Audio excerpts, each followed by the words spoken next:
ചുറ്റിനും ഒരുപാട് പേരുണ്ടെങ്കിലും വല്ലാത്തൊരു ഒറ്റപ്പെടലാണെന്നേ. പലരുടെയും പരാതിയാണ്. അതിൽ ഒളിഞ്ഞു കിടക്കുന്ന ഒരു സത്യവുമുണ്ട്. ഫിസിക്കൽ പ്രസൻസ് ഉള്ളതുകൊണ്ട് മാത്രം ഒന്നും പൂർണ്ണമാകുന്നില്ല. മനുഷ്യർക്ക് സ്നേഹിക്കപ്പെടാനുള്ള അടങ്ങാത്തൊരു ദാഹമുണ്ട്. അതിലേക്കൊരിത്തിരി സ്നേഹം വിളമ്പാൻ കഴിവുള്ളവരുമായി സ്നേഹബന്ധം പാടുള്ളൂ.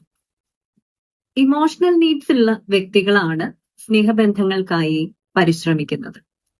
അതായത് എല്ലാ വ്യക്തിയുടെയും ഉള്ളിൽ ഒരു ഇമോഷണൽ സ്റ്റാർവേഷൻ ഉണ്ട്.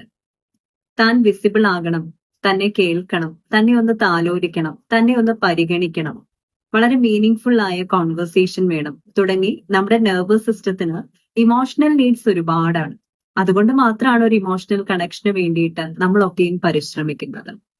നിങ്ങളുടെ നെർവസ് സിസ്റ്റം ഉൾപ്പെടെ അത് ആവശ്യപ്പെടുമ്പോൾ അതൊക്കെ തരാൻ കേപ്പബിൾ ആയ ഒരു വ്യക്തിയാണ് നമുക്കൊപ്പം ഉള്ളത്.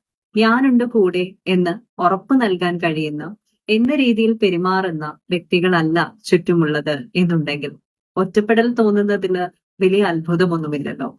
ബന്ധങ്ങൾക്കുള്ളിൽ ഇത്തരം നീഡുകളുടെ ദാരിദ്ര്യം അനുഭവിക്കുന്ന ഒരു വ്യക്തിക്ക് ഒറ്റപ്പെടലല്ലാതെ മറ്റെന്താ തോന്നാനുള്ളത്? ബന്ധങ്ങളൊക്കെയും പരിഗണിക്കപ്പെടണം, പ്രയോറിറ്റൈസ് ചെയ്യപ്പെടണം. You deserve a positive life. Let's translate to inspire.